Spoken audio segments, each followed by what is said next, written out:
Hello, everyone. This is Chris, and joining me is Elliot. Hello, Chris. Hi. So I'm going to move straight on to the emails and questions section with Anthony John Harris, who is the only person to send us a question. What are you guys talking about?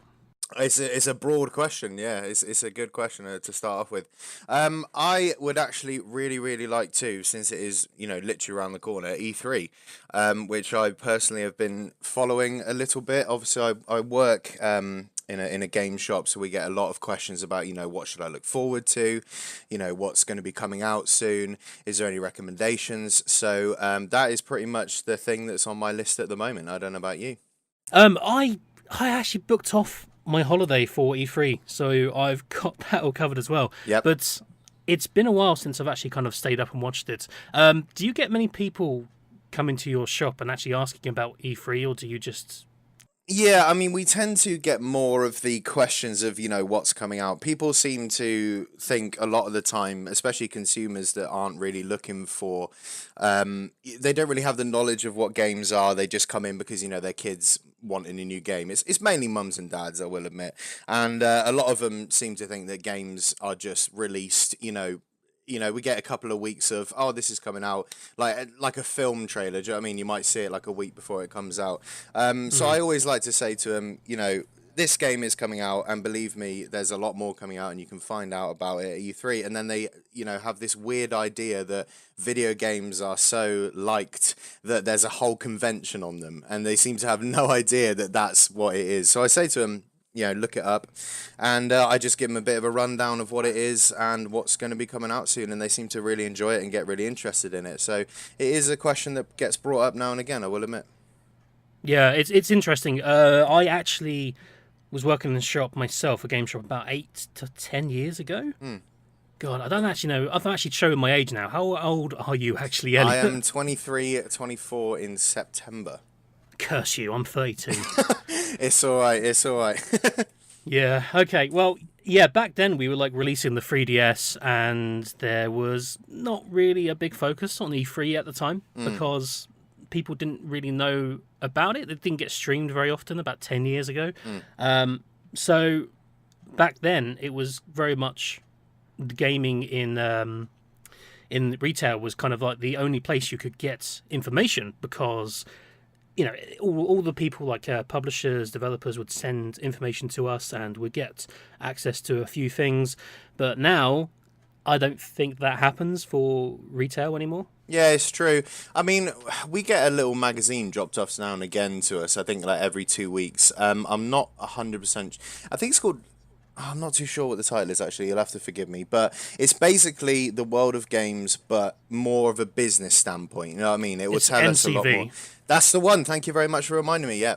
Yeah, It will I've been turn in up. that as well. Oh, brilliant! Have you? Yeah. I got what was it? I was talking about like copyright strikes on Nintendo, and I think they quoted me without asking me about it. I was like, okay, brilliant. I only found out because my boss, because I work in the video games industry as a producer. For a few games, and he came to me and was like, "Hey, you're actually covered in this game magazine." I was like, "Brilliant." Is that okay? Am I not going to get fired? Yeah. Yeah. Oh, there we go. Nice. Yeah, I mean, that's the one that gets dropped off. So it comes in and it's basically a lot more of the retail stuff and the business side of it. Not really much to do with like reviews or anything like that, obviously, as you know, because I'm assuming you've read it. And but the thing is, whenever I was younger and I used to go into retail stores, it was always so nice to ask the person behind the counter about an upcoming game. They were almost like these sort of unsung gurus of video gaming because, when I was younger, internet's on phones and stuff like that. It wasn't really like the massive thing it is nowadays, that you can just pull up the internet wherever you are as long as you pay for it and just look at any review you can. So whenever I went into a game or, some sort of blockbuster to ask about a game, I really only had the people behind the desk to ask. And it's something that I try and do with my staff because we're only a small business. We like to bring back our our punters, as you would, to keep asking us about stuff, because it means we can interact with them nicely, and they see us as a reliable source of information. So it is really nice to have a good understanding of this stuff, and it makes them feel so much more comfortable with themselves. So yeah, I agree that we should definitely have more knowledge of this stuff, because it really does help people. Definitely, definitely. I mean, I've been ruined by Google by just, if I don't find the answer of it, I don't use my actual knowledge of it. I just look at Google, Yes, that's and it. it's a horrible habit. I really wish I could get out of it. Actually, I was looking at some stuff here, and I was looking at the one of the discussions I was thinking about was talking about Battlefield 5. Yes. And how people are getting a bit upset about having a female character on the standard version of the box. Yes, yeah, that was an interesting one to me. I might have seen this somewhere on my newsfeed the other day. What is your feeling about it, really, before I get onto mine? Well, I kind of feel it's fine. I mean, I had a quick look at Google to see what would happen, and there's actually there's women who have been in the military. So I don't think it's. I don't know. I don't think it's a problem. No, no, it's definitely not. The interesting thing is that the standard edition is going to have a female version or a female character on the front of the box, but the extra special edition is going to have a male character. Oh, on the you're box. kidding, really? Yeah. And this is really fun because I actually had to look at the comments because I'm a horrible person and I like looking at what other people think, even though it can be a vile place to look at the comments section of News Story. Yeah, you see some interesting stuff there. And there was a guy called Faki Fourth. I don't know. It's just a weird username. And he's replied back. They can play. Hold on. They've put a typo in there, which completely messes me around. Yeah. They can pay $20 more, and a dude is on the cover. I support this action, as I think people should have to pay more for holding stupid opinions. Yeah, I kind of like that. Yeah, I thought that was going to go the wrong way, but no, I totally agree. I think especially the main issue with it is in this day and age, in 2018, where people seem to get upset over the very smallest of things. It doesn't surprise me that there are some people out there who are upset about female characters being on the front cover. But if anyone ever says to me, are you happy with a female character being the lead role in the game? I would say, sorry, do you not know who Lara Croft is? She's been a figure, a standpoint in female gaming for way longer than I have even been born. And I think But it's would only... they have sold more copies of Tomb Raider 1 if it was a dinosaur from the first game on there? Well, just on the cover with her in front, do you think? Yeah, just her in the background, maybe riding it or something. I don't know. Well, it's a testament to her, I think, and her image is the fact that they don't need that dinosaur on the cover for her to sell millions of copies. That's another thing that I'd love to talk about is Shadow of the Tomb Raider is coming out later. I literally am so excited for it because from playing the last two, Rise and the remake one that they did, I guess you could call it a remake, but it's the definitive edition now, I guess. It really, really does show that there really shouldn't be an issue of gender in gaming. Just because you have your really strong, male characters like, let's say, Nathan Drake, quite similar genres and games, who is a charming, likable character to play as and to watch. But then you do have Lara Croft as well, and she brings her own, type of charm and sophistication to the game.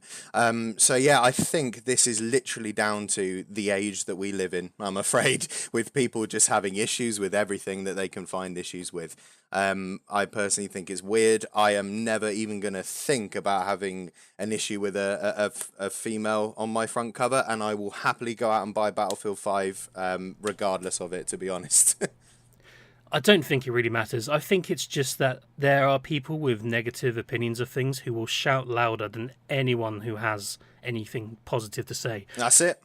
I mean, Horizon Zero Dawn has sold phenomenally well. Yeah, and was a great game because of it, yeah. I still need to finish it. I really wish I could. Yeah, it was awesome. And it's a brand new IP as well. It's just incredible how well it's sold, how it's kind of a testament to kind of having, those kind of characters. And it needs to be diverse. And one of the things I like about gaming is that it can't be just for a certain type of people. It's got to be for everyone. Yeah, I totally agree.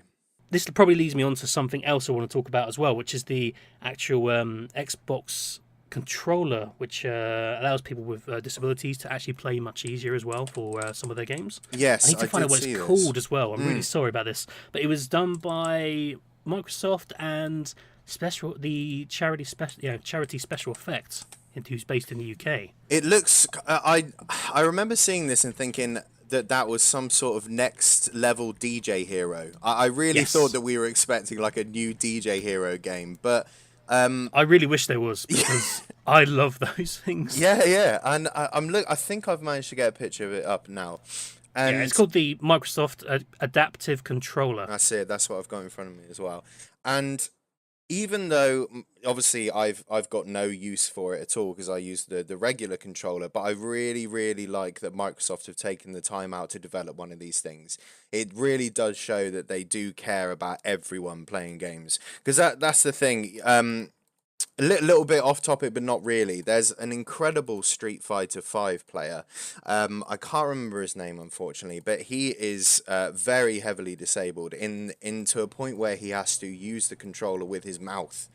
And Yeah. when you think about the professional level of Street Fighter or any fighting game in particular, the amount of reaction time you have to have and the amount of button configurations you have to do some of the special abilities, you think to yourself, how would anyone be able to do that with just their mouth? And believe me, he is up there with some of the best. Like, it's incredible to see him perform. And I think it's really nice that even though he's managed to clearly work very hard to adapt his own style to using a regular controller, that Microsoft have said, this guy is incredible. However, there is a controller now for people out there, who want maybe a little bit of an easier experience. And I'm actually quite excited to see how it works out for him. And I would love to see this come through my shop one day and have a little play around with it. Yeah, I mean, I don't think it's been confirmed to release in the UK yet, unfortunately. But I'm hoping it will do soon. Yeah. But it's really interesting because I kind of feel like gaming's for everyone. And Mario Kart, back when they were kind of releasing the... What's that mode where you can kind of have assistance with turning the corners? This is one of the new things with racing games I've seen recently. It's basically where it brakes for you, am I right? Just as you come up to a corner and you sort of start to turn a corner, it will brake the correct amount that it feels you need to do it. Yes. Yeah. That's what's happening with Mario Kart. And, like, I remember the comments from people when they were getting really angry, like, you shouldn't be playing racing games if you can't play it this way. And I'm like, well... There's kids playing these games as well. Yeah. You can't expect them. I mean, I grew up when, God, like, difficulty curves were just kind of nearly just like a brick wall most of the time. Yeah. The hardest thing was trying to get the thing working on the ZX Sinclair Spectrum, where it was just a tape recorder. Yeah. And if you didn't plug it in properly with the actual tape, it just wouldn't load, and you just have just have loads and loads of screeching sounds. That's it. But the interesting thing I'm really looking forward to this is that you can plug in a selection of different. Let's have a look. I'm just going to the top. I think you're looking at the same thing as I am. The big green button you're looking at. It's not that. I think at the very top of it, there's inputs for every single button for a normal 360 controller. Right, okay, interesting. So there's the right bumper, up, down, left, right, A, B, X, and Y. So you can have different things attached to that. So you can make it so that only X, this particular peripheral only works when you press the X button. It's really weird. But I want to see what happens when the community get hold of it, because I know from watching loads of Dark Souls streams that people will just play these games on a mouse mat. That's it, yeah. Not on a mouse mat, a dance mat.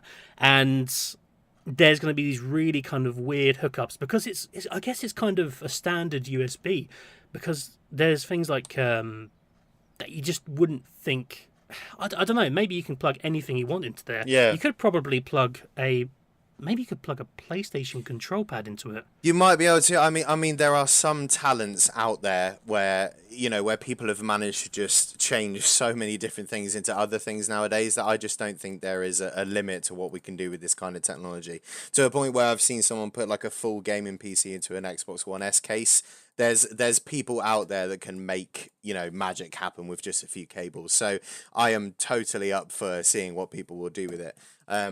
So yeah, I can't wait to see this thing in action. It's a shame if it's not coming out in the UK like you say it is, but I will be really interested to see if it does. It'll be a cool thing to look at.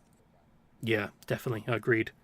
Okay, so should we go on to there's another bit of news from Xbox here as well, which is Okay. about State of Decay hits 1 million players.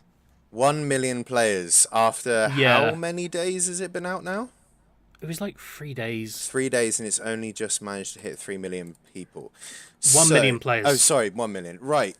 So, State of Decay, I love the first one. I actually didn't own an Xbox 360 for a long period of time, and because it was an exclusive, I was quite upset that I didn't get to play it. So, when I started working in the game shop, I got one on the cheap, and I said, look, I'll just play it for the exclusives. I got myself a copy of Left 4 Dead and State of Decay, and I never touched Left 4 Dead because I was just on State of Decay all the time. Really? Yeah, Oh yeah, man, yeah. how dare you? I know, it's crazy. I think it's just because at that time I was a little bit bored of first-person shooters. I wanted something a little bit different. Don't get me wrong, Left 4 Dead, now that I've actually had a go on it, is absolutely brilliant, and I really, really like it. There's no other team game out there that I've had more fun on with a couple of mates. But at the time, I was a little bit bored of first-person shooters, so I thought, here we go. Here's like and I was really into The Walking Dead as well, so it kind of hit all the boxes for me. And I started playing it, and it was easily one of the most buggiest games I've ever played in my life, but I was enjoying it to a point where I just didn't even have to worry about that stuff. Finished it all the way through, bought the definitive edition on the Xbox One, played that through as well, loved it. Now, the second one, when it was announced, they kept it really hush-hush, didn't they? They kind of released a trailer for it, and then they set this very, very far release date for it, and they didn't really tell us anything else. And I was sort of scrounging around the internet to find any kind of information on it. And then when they started a couple of gameplay trailers, I was quite intrigued. Now, I haven't actually bought it yet or played it because I like to sort of give a day, a couple of days like grace period for a game to see if there's anything a couple of kinks that need working out. And so far, I think the verdict has been that it is average at best. From what I've heard, I don't know if you've heard differently. I've heard it's quite buggy. Hmm. In fact, it's got a actual bug report system in the game where you can just pause the game and go, "There's a problem," Oh, and it'll wow. be sent to the developers, so they know exactly what state the game is in. And it's kind of endearing to see that they are kind of thinking in that way. So it's I never played State of Decay 1. The only problem I had is that there was loads and loads of issues I had with it where I couldn't seem to grasp the depth of it. Right. So I played it up. I played it for 20 minutes. I've loaded that first 20 minutes up about like 10 times. Oh, when you're in the campsite and you've never been able to see past that. Yeah. Yeah. Basically because it just makes my eyes uncomfortable. Yeah. I don't know why. It's the red leaves on the trees just kind of, it plays around with my eyesight. It's the only game to do it. I don't know why it makes me so uncomfortable, but it just means I just refuse to play it. And I really wanted to. Which platform did you play it on? Sorry, was it the 360 or did you get the definitive edition on one? I got it on the Xbox 360. Ah, right, the original one. Yeah. Yeah, Okay. yeah. So I haven't played the Xbox One version. I think I got that as well. I think you were given to me. But no, that State of Decay 2, I'm going to give it a try. Probably, I might give it a try tomorrow. Maybe might Cool. try and download it. Yeah, you'll definitely let me know how you find it, because as I said, I haven't actually managed to give it a go yet. A couple of my friends have bought it, so I'm waiting on a verdict from them. So yeah, definitely let me know how you find it. Yeah, I was trying to find out the actual kind of calculations because Xbox have released a series of data based on player activity. Okay. So it's got 1 million players and 675 million zombies killed by 1 million people. Blimey. Okay. And yeah. I'm trying to think. I'm trying to actually kind of counteract how many people. What's the average? Quite a few. Do you know? I'm kind of surprised at that as well. Only because when I sort of got into State of Decay a bit more, I was killing the zombies left, right, and center in the first couple of minutes, and because that's what you got to do, get your character leveled up, nice and easy, get a couple of extra items, but after a while, towards certainly the end game, I felt that the zombies were very easy to just either run away from or ignore entirely. And the only time Mm. I ever felt sort of threatened by them was when there was a large group and I hadn't got any apples to like do my stamina up or anything like that. So people are seriously hacking away at these zombies a lot more than I was, because I certainly towards the end, yeah, they were more of irritating mosquitoes around my neck, let's just say. Yeah, I thought it wasn't going to be a case of just going around killing as many as possible. Not like Dead Rising, Mm. because that is like just Mash X to have fun. That game has always been to me. yeah, it's brilliant. I used to spend so much time just driving around in the garage Mm. or like the kind of underground car park, just mowing zombies down. That's it, yeah. That little bike with the two chainsaws out of either side. Oh, brilliant fun. But I'm going to give it a go, and because it's on Game Pass, I don't have to pay any more money, which is Yes, great. yeah. What was your sort of feeling about let's kind of say that Microsoft have been pushing this quite hard and it was going to be their next sort of big exclusive and they were hoping it was going to get off the ground. How do you feel that the confidence of Microsoft being putting it on their Game Pass day one release, do you feel like they were kind of a bit apprehensive about its popularity? Same thing as Sea of Thieves, or do you think they're just trying to make Game Pass seem as attractive as possible? I really hope it's the latter. Basically, I really love Sea of Thieves. I like it a I have lot, seen and your post really praising it. Actually, I think you've been having some fun on it. yeah, it's so fun to just kind of sail around in it, and I think it lacks content, it lacks player growth and progression, Mm. but you get to sail a ship around, and that's what I want from that game. Yeah, So yeah. I'm happy with that, but this kind of makes me feel that because they're getting scores of like 70 on Metacritic, which is not nothing to be snuffed at, really. It's No. it's fine. It's above average. It's fine. I think people forget what score means. And Yes, of that's course. above the middle point. Mm. What I find really interesting is that if Microsoft are treating this as you can play this and it's not going to cost you much money because, hey, you know what, you didn't really pay anything for it and you've got all these other great games to play around with, makes me really concerned about Crackdown 3. Okay. Because I love Crackdown. Crackdown 2 was a bit rubbish. I really hated the zombie plague thing that they had going on there. I just wanted to have, superpowers, normal humans, and just playing around with gadgets, and it That's seemed to it. be much more fun. But the second one was, oh, it's nighttime, now the zombies come out, and I'm like, I don't give a fuck It about the must have zombies. been. It must have been back in the time where everyone was just zombie mad. If your game had zombies in it, it was gonna sell, kind of thing. Because I was like you on Crackdown 1. I love the idea of like getting yourself a little stick man as a level 1, and then by the end of it, be this absolute hulking Dwayne the Rock Johnson guy who could jump like 200 meters. It was really really fun. Yeah. So yeah, But they even got rid of things for the second one as well. oh, did So they? the actual cars. Do you remember the SUV in Crackdown 1? You could hold the B button and it would make the car jump in the air. But if you held it again, it would stick to walls and you could start climbing walls as this SUV. It was brilliant. Blimey, I don't. Completely gone in Crackdown 2. That's such a shame. I think you actually experienced that a bit more than I did, because I was a lot more interested in running quick and jumping high. I didn't really do the car stuff much. I did find it cool how the car transformed into a cooler version of itself depending on the level of driving skill you had. That was Yeah. something I was really keen on. If they keep that in, I will definitely make more of an attempt to get my driving skill up. That was removed in Crackdown 2. Oh, you're kidding. I never. Oh, Lord. I know, that's why I don't like Crackdown 2. It's almost like the first version, but worse. Yeah. And it's makes me really sad. They've been so quiet on Crackdown 3. I really want to know more about it. Yeah, they've released that brilliant advert with Terry Crews in it that I was all over, and I was really thinking, yeah, this is going to be the big Microsoft console seller. So I really hope they pull it off. We can hope. Yeah, we We can can. hope. But I'm going to get that anyway. But that's the reason why I got an Xbox One, because I love Crackdown so much. And, Game Pass, if I'm honest, Game Pass is a really good saving. I managed to play games that I haven't played before.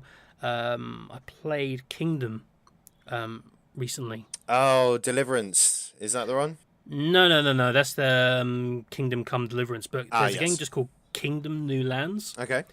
And basically, it's a 2D kind of town management game. Mm-hmm. And you have two buttons. One button lets you run. You're always on a horse. For some reason, you're always on a horse. You look like a king. Okay. And what happens is one button will make you run, but you have stamina. Right. And the other button will drop coins. Oh, Okay. right. Okay. Interesting.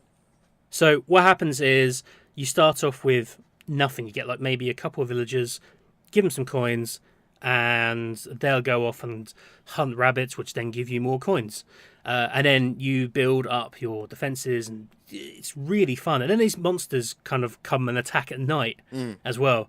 And I know I just moaned about that for Crackdown 2, about things happening at night, but this one does it really well. And every night you survive, you kind of like, oh god, I just managed to get through the night.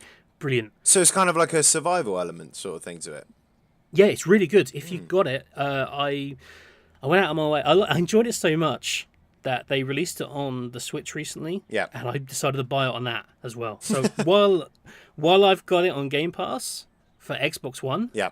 I own it on the Switch. Okay. So And what do you feel is the sort of superior platform to play it on? probably the Xbox One, because I'm not playing my Switch as much as I can at the moment. Because every time I'm out and about, I'm driving. I can't do that. Fair enough. But it's really nice. I think you should play it. If you've got Xbox One Game Pass, download it. Yeah, I will definitely take your opinion on that. That'll be cool. I'm always looking for something to play at the moment, mainly because after finishing God of War, I'm really stuck for anything to keep my attention, apart from Overwatch, but that is just because I'm addicted to that like heroin. Well, actually, whilst we're talking about sort of Microsoft in general, I had a quick little question maybe you could answer. It's sort of an opinion of mine, and the question is, are Microsoft losing the race? And what I mean by that is there a bigger reason to choose Sony over Microsoft or Nintendo over Microsoft, in your opinion? Now, the way I kind of want to set this question up is, in my opinion, I kind of feel like there really isn't a reason to own an Xbox One X yet. And what I mean by that is, I have a PS4 Pro and I have a One S. And every single game that comes out at the moment that looks visually quite impressive, it's like the 4K, HDR upgraded, what have you, I tend to get it on my PS4 Pro. Now, the reason is because you've got games on the PlayStation that I would describe as like console sellers. You've got like Horizon Zero Dawn, absolutely brilliant game. God of War absolutely smashed the leaderboards in popularity when it came out. You've got the Uncharted series. Granted, they're not all HDR compatible, but they did release the sort of upgraded version of the trilogy, which look even better now on the PS4 system. And I'm sure Last of Us 2 is going to look amazing on it as well. Now, when you look at the Microsoft lineup, there's nothing really to me that stands out. Do you know what I mean? That you think, oh, I have to play that on Xbox One X because it's gonna really smash that console. You've got stuff like Assassin's Creed Origins, looks amazing. However, it's on both consoles. You know what I mean? You could just get it on the PS4 Pro, and then you've got other titles like GTA 5. Again, not 4K enhanced, but does look visually impressive. I personally would just get it on my PS4 Pro again. So in my question to you is, do you have the same sort of feeling? Do you feel like the Xbox One X in its current state is worth the price tag? Interesting, because I own an Xbox One X. Oh, brilliant. I was hoping you did. So now I can say to you, Chris, do you feel like it's worth it? Yes, because I can play Skate Free. Oh, yeah, that's a pretty good point. I like that.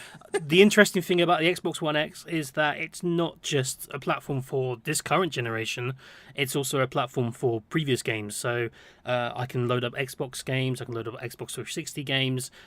it's been really interesting seeing that kind of stuff develop. I've been playing Crackdown 1 again because I've been able to access it. What I really like about Xbox, what they're doing for their platform, is that they are creating a platform across multiple generations and giving you an experience very similar to Netflix as well. Okay. If so with their Game Pass, what that means is you can play whatever you want. It's a low fee. And, if you want to keep them games, because some of them leave out of the Game Pass as well, you can pay a small fee and keep them. And for me, I get bored of games very quickly. So I will play a game for a long period of time and then quit it, and I'll never finish it. And that's a terrible habit that I have. I've kind of stopped playing God of War, even though I loved every single moment of it. I've got other things happening, and I need to just kind of go back to it. But as a platform for new and upcoming games, it's not really there. It needs more games, and the problem has been that they've been cancelling games, or things haven't quite gone according to plan. Crackdown's been delayed so many times. I mean, if Crackdown came out on release, we've got also things like Fable, which is rumoured to come out, and that would be really fun and interesting. That would bring a lot more people on board. I am interested in that one, yeah, definitely. Yeah, rumoured to be Playground Games as well, the guys who did Forza Horizon. But the interesting thing is that, I haven't got any joy from my Xbox One X platform for any games owned by Microsoft.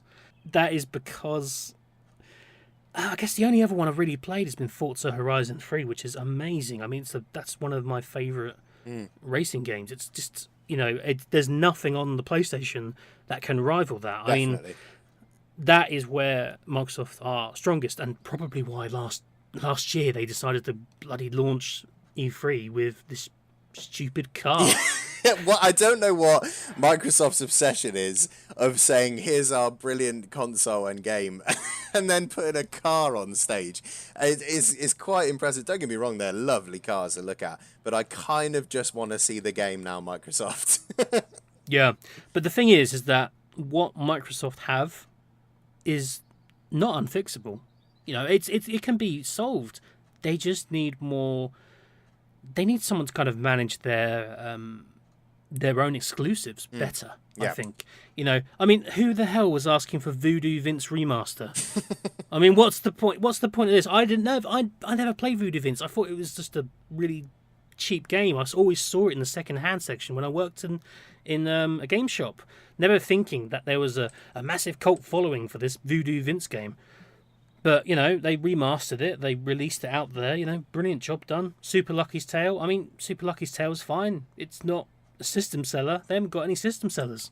It is true. I do really enjoy the platform as a platform that spans across 3 generations and creates a Netflix-style streaming service for me. Yeah. That is where I think Microsoft have, gone above PlayStation, because PlayStation 4 locks out the PS3. I've got Ni no Kuni 1, but I don't have any room to put a PS3 up. Yeah. So I'm never going to be able to play it. Yeah. Even though I've got this really special edition of it. I would love to play it, but I can't, and it won't let me play Skate 3.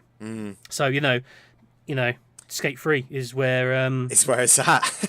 it is. I mean, it invented the callback mechanic, the recall function. Yes, from yeah, God of yeah. War.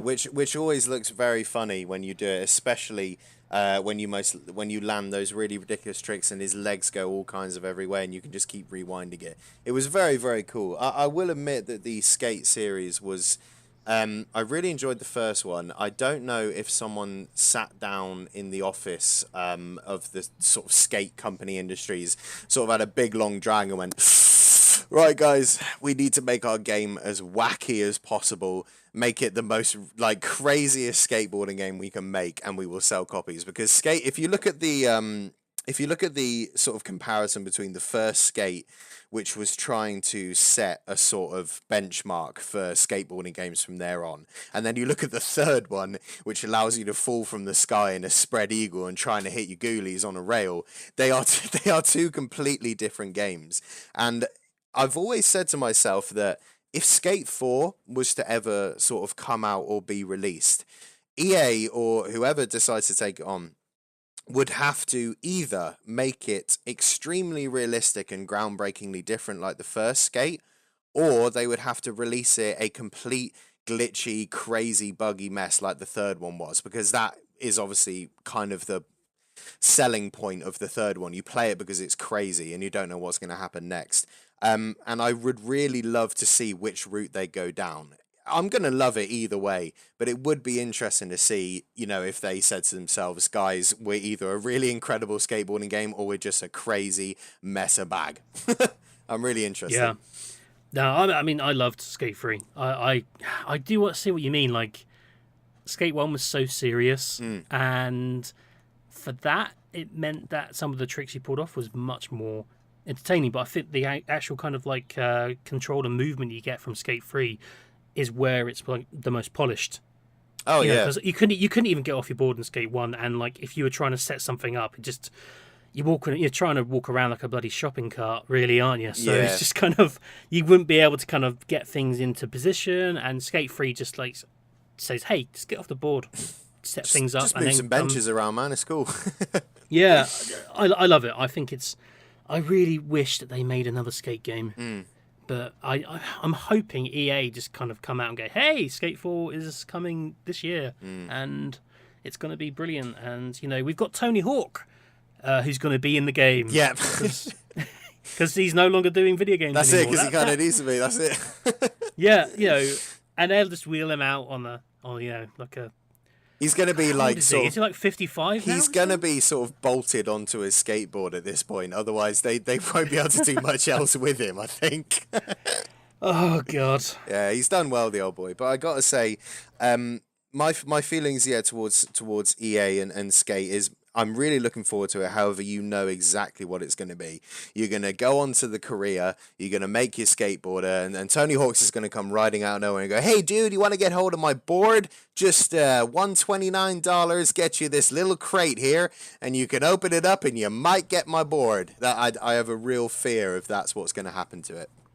I think EA are a bit scared of loot boxes now, though. You think it's come down on them so hard that now they're actually terrified of their own creation, almost like a Frankenstein's monster kind of effect. Yeah, I think there's some... I've been racking my brains over this because I've released a game with loot boxes in it. That's an interesting topic to discuss. It is. Yeah. We're moving on to a heavy discussion now. I like it. And, you can't pay money for them. You can't exchange, you can't actually do anything. You can't put any money into the game. It's just...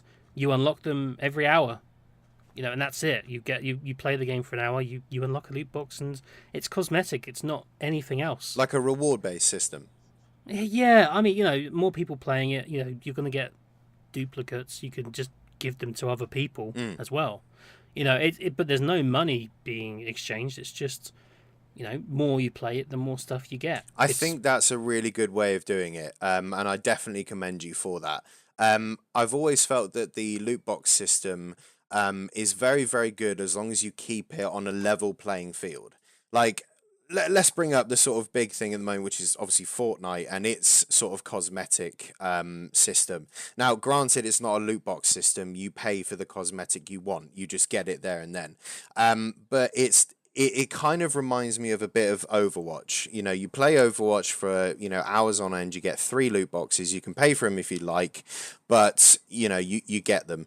And the reason why I like loot boxes, as long as they're cosmetic, is because if you were to buy a game and you've got loads of money to spend and you think, right, I've not got enough time to sit here and unlock all these awesome looking skins, I just want to buy them. And you spend 300 quid on these loot boxes, or you just pay for the skins outright and you go, yep, I'm now the shiniest person on this battlefield. Look at all my amazing stuff. You are on the same level playing field as a person who is never going to spend money on loot boxes ever. Do you know what I mean? Like, there's no advantage to you or him because you've spent all the money. It's purely down to your individual skills. And I think that's absolutely fine. Do that as much as you want. I commend Overwatch for doing it. It's when, Battlefront 2 came out and there was actual bonuses and advantages to spending a lot of money that I felt I was like, no, this is cheating now. We can't have this as a trend. So if your loot boxes are purely cosmetic and you earn them in game, very good to you, sir. My hat off to you. The thing is, though, is that kind of progression system in online multiplayer games has really baffled me for quite some time. Even in Call of Duty, years ago, even Modern Warfare, you got access to new different guns. You got the red dot sight. What happened is players who hadn't been playing it for very long didn't get like the red dot sight, which is the thing that I always go for. It was locked out behind a certain rank or something, and what that meant is that just because I didn't play it as much as others, or if I didn't hop on at the same time as other people, I would be punished for that. And that never got caught up by anyone except when you put in loot boxes. Yes. It was a problem like years ago, like 10 years ago. It was still a problem back then. But now it's just, oh, you know what? We're spending money, so now it's more of a problem. The system for loot boxes that I really hate are the systems where they give you the crate but don't give you a key. Oh, and that yes, thing gets stuck in your inventory forever, taunting you all the time.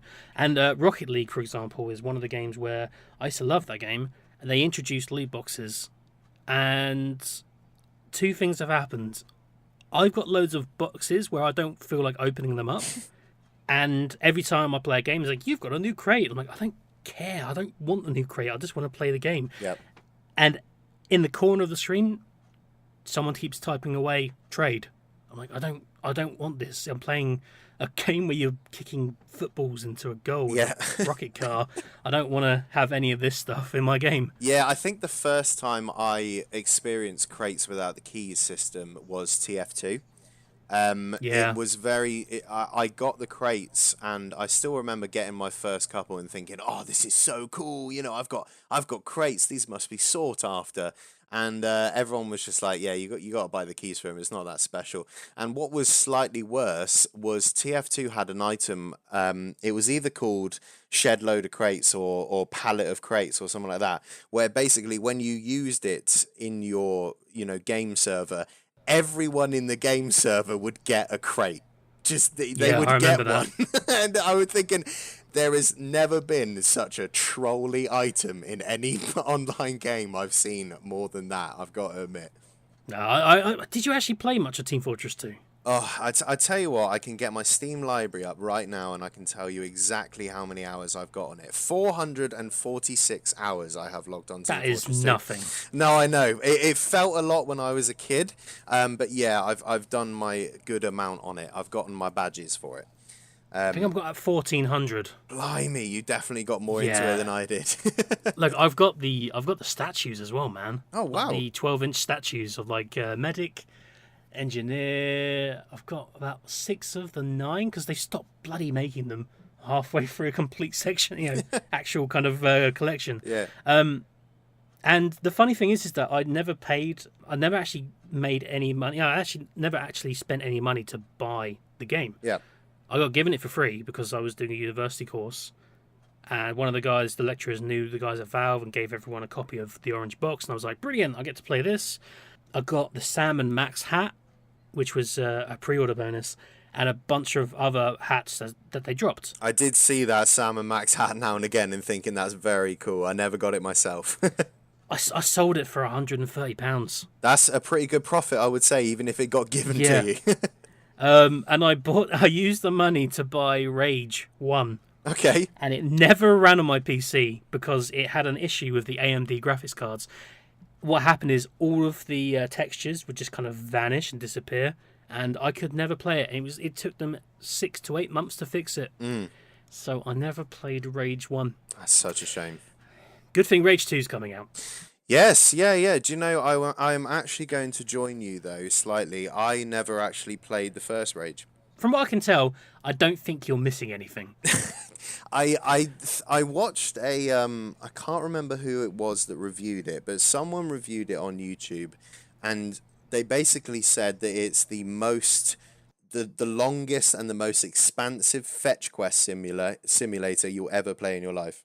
They said that you will get a quest and you will go find something, bring it back, and the character will tell you to go find something else. And they said, apart from the cool little drivey bit and then a little bit of gunplay, it is just find this thing for me simulator.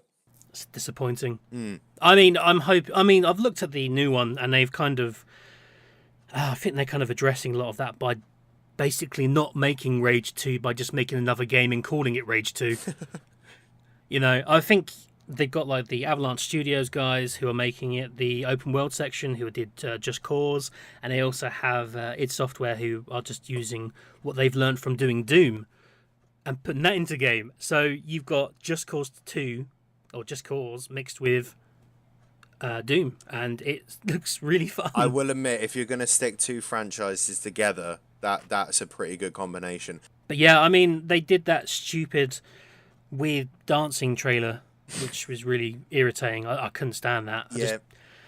I don't like those types of trailers where they don't show any gameplay. No. It just seems pointless to me. The only ones that I've really enjoyed have been Gears of War had one with, what is that song? Oh God, I'm not sure now. You got me thinking about it now as well. Oh, it's like all I see is familiar faces. Oh, it's the Tears for Fears song, right? That's the one. Yeah.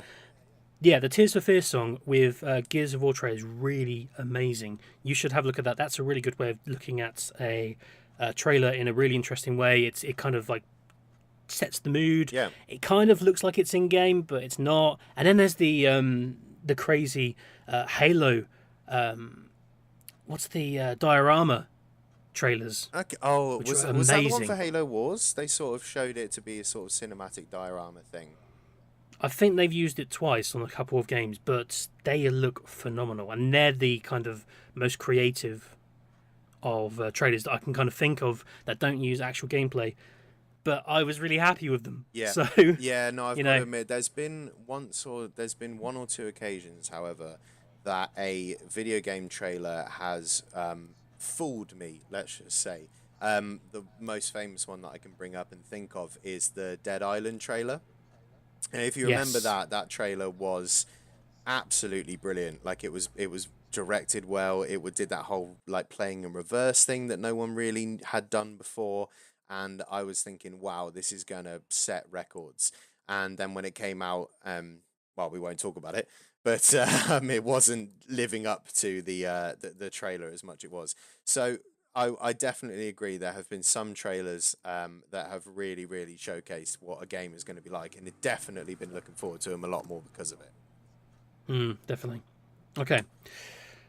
I've got a few things to talk about now, but I don't know if there's anything you would like to talk about, Elliot. So, little bit of a new game that me and my missus have been diving into is Detroit Become Human, that only got released 2 days ago. Now, is this what have you been playing section? Yes, yeah, it is, yeah. Okay, cool. Right, this is the what have you been playing section. Elliot, what have you been playing? I have been playing, Chris. Thank you for asking. Detroit Become Human. So I bought this for my girlfriend because Ryan, a member of our Gamers Crib Facebook page, did a little competition to basically get us thinking and have us design a game using two sort of on their knees gaming franchise that aren't doing so well, and make up a game of the two concepts that would be quite interesting to play. I sent in my sort of idea, and he really liked it, and he gave me a PSN voucher. I'd really like to know what the idea was, because I also entered an idea, and I just want to see which one I lost to. If I can find it, I will definitely bring it up for you.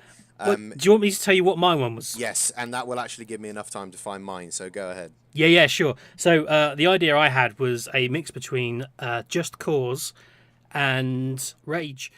No, it was a mix between Just Cause and the SSX Tricky series. Okay. Basically, what I wanted to do was create a game where you would go downhill on a mountain, but you could use grappling hooks and parachutes, but you could also blow up part of the world to kind of create obstacles for other snowboarders.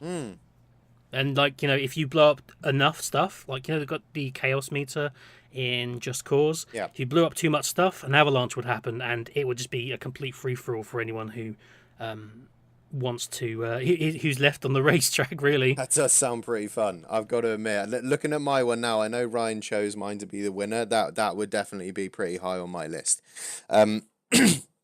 So my one was, well, he asked for a title, and the title was Hitman May Cry. And I basically said that a doorway to hell opens after a mysterious cult starts messing around with things unknown. Very, very professional. Some of hell's top demons escape into the human world and take on the form of wealthy businessmen, politicians, warlords, and political icons to terrorize the human world from within the shadows. A secret religious cult group find out about the invasion, set their lead assassin to hunt down and eliminate all key demons without alerting the humans as to not cause a global panic, and eventually take down the head demon and restore balance by any means necessary, but all sneaky peeky like. So it was kind of I really liked the idea of having to take down these massive political icons without actually being seen by anyone, and doing it the whole hitman business tie way of Yeah. things. And yeah, he really liked that. So he sent me over a PSN voucher, and I decided that there was nothing really that I wanted to get with my PSN voucher apart from this game, Detroit Become Human, which was made by the same people who did Heavy Rain, which me and my girlfriend played through together and really enjoyed. She's very into the decision-based games. She's not all very good at the sort of fast reaction FPS type games. She likes to take her time and think about things. So this seemed perfect. We played the demo, really enjoyed it, downloaded it yesterday, and basically we've been really, really enjoying it. They've done a very good job over it. I think it's made by Quantic. I think I'm pronouncing that Quantic right. Dreams. Thank you very much. And they've done a really, really good job. However, a question came up in my mind after playing it. I think we've played it now for about an hour and a half, reaching on the 2-hour mark. And my question is, are motion controls immersive or invasive? Because they use the same style of motion controls that Heavy Rain used, in the sense that sometimes you will literally have to sort of fling your controller left and right, swipe the swipe pad, do certain motions with the analog sticks. What is your opinion on them? Do you feel like they could use a better system, or is it just right at home? I think it depends on the context. I don't tend to like motion controls very often, but I do really enjoy using it for a game like Flow, where that's the only way you can control it is via motion controls. So I think you also had it in Uncharted as well, in the very first one, where you had to angle the pads in order to throw it at a certain distance, and they eventually decided to get rid of it because it was stupid. Yeah. So I think the problem being is that, like, Heavy Rain and Beyond Two Souls have set a precedent that there needs to be motion controls in this genre of game by this studio. So I wouldn't be angry about using them for this particular game, Detroit Become Human, because I think I expect it, but I don't know. There's some really interesting uses of motion controls. I think one of the best uses of it, in my opinion, has been a game called No More Heroes, the very first one on the Wii, because at the very start of it, you have a section which is like raise the remote to your ear, and you raise the remote to your ear, and as soon as you do, it then plays a kind of phone call through the little speaker on the Wii remote. Right. And it's like you're having a phone call, and I'm like, I'm just raising it to my ear as if I'm talking on the phone. It's really cool, and that's always stuck with me on in terms of that kind of motion controls. But I do think that motion controls probably are much more suited to VR than these types of games. Yeah. I'm not, Super Mario Galaxy, as much as I really love the game, I can't stand waggling to spin Mario around. It does my head in. Yeah. So it's got to be in context. I think you can do some motion controls really well with certain games, but I think that with Quantic Dreams, you're probably expecting to have it there. So you probably shouldn't think negatively about it, because, well, you know what you're getting into. We signed up for it. That's it. Yeah, you paid the money. You gave, is it not Nicolas Cage? David Cage. Nicolas Cage.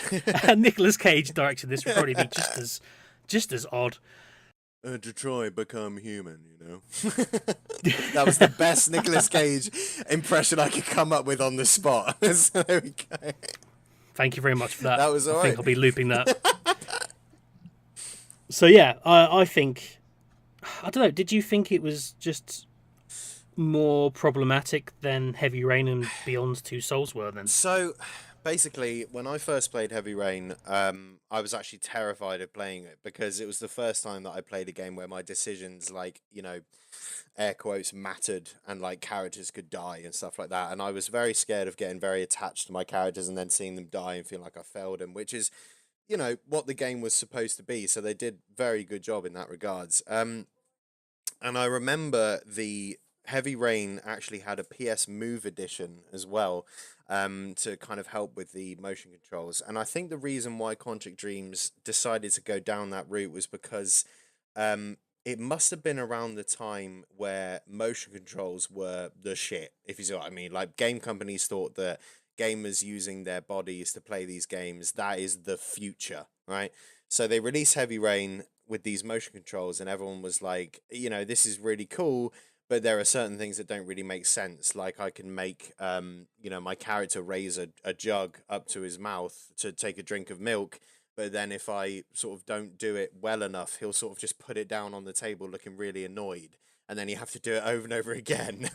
I, I had a lot of fun with those because I just kind of purposely did them wrong. So he'd be like, raise the motion control slowly to drink the orange juice.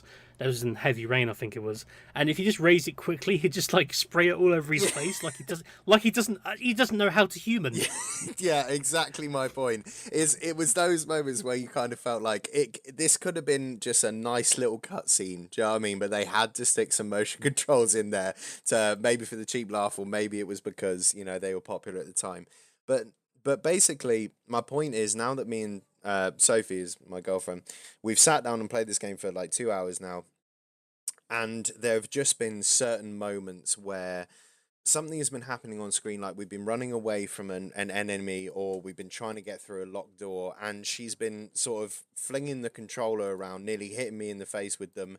I've been then trying to grab it off her and do it myself, see if she's doing it wrong, and we've just been completely immersion broke out of the whole situation because we've been trying to get the controller to do the right thing.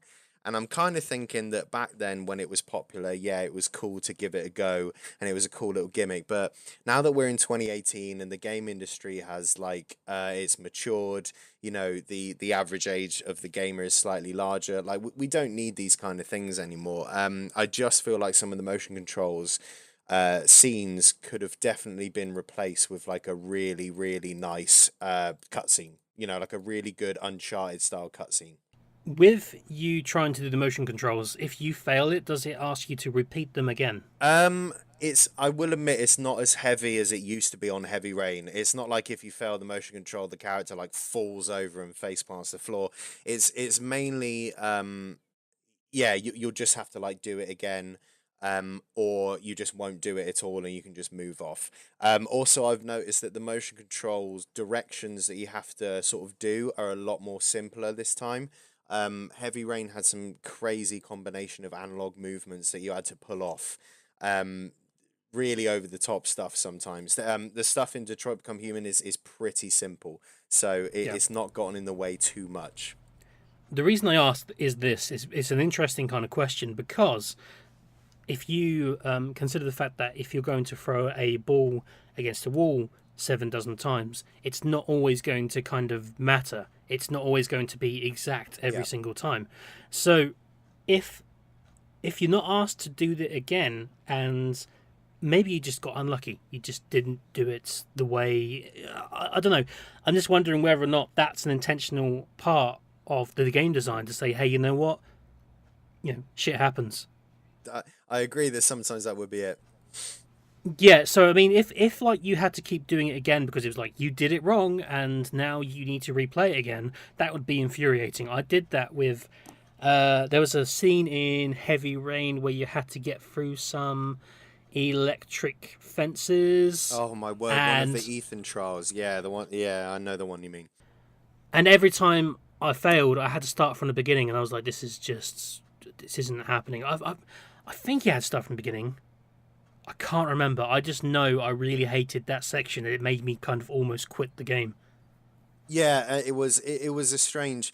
Again, when I was playing with it, I kind of that was the first time I'd ever played anything with motion controls, and it kind of made me a little bit worried that this was going to be the norm now. There were moments of where motion controls have been a really, really good thing. Like, for example, Until Dawn, the sort of horror game with a bunch of teenagers and the ghostly ghouls and stuff. That was really good because it had something in it which was really impressive, which was it used the light bar on the PS4, and there were moments where if the creature was very close to you or around you, you had to keep the controller still. There was like a little icon on the screen for the light bar, and you had to keep the light bar inside that sort of area, and it was very tight, and it caused some real sort of heart beating moments, and it was really well done. And that is an example of when motion controls is really good.